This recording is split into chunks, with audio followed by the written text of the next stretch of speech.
আরেকটি কথা হলো ঈদের দিন কয়েকটি সুন্নত, অন্যতম দুই ঈদের মধ্যে বেশি পার্থক্য নাই। ওই যে সকালবেলায় ভোরে ভোরে ঘুম থেকে উঠা, গোসল করা, সুগন্ধি ব্যবহার করা, এক রাস্তায় আসা আরেক রাস্তায় যাওয়া, ঈদগাহে আগে আগে আসা, মানে এইগুলো তো আছেই।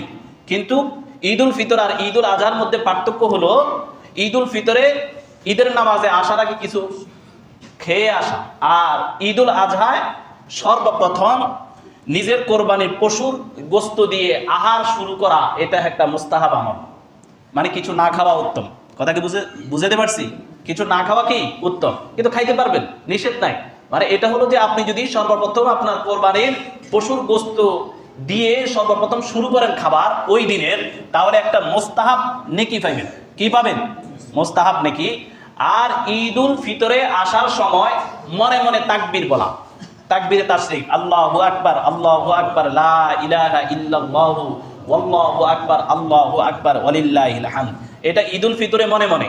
আর ঈদ উল আজহায় কি জোরে উচ্চ সুরে ঈদগাহে আসবেন, জোরে জোরে পড়বেন। কারণ এটা হলো ঈদ উল আজহার দিন জোরে জোরে আওয়াজ করে উচ্চ সুরে যেন সকলে শুনে। আর ঈদ উল আজহায় আস্তে আস্তে, ঈদ উল ফিতরে আস্তে আস্তে, ঈদ উল আজহায় জোরে জোরে উচ্চ সুরে। আল্লাহ তাআলা আমাদেরকে আমল করার তৌফিক দান করেন, বলেন আমিন।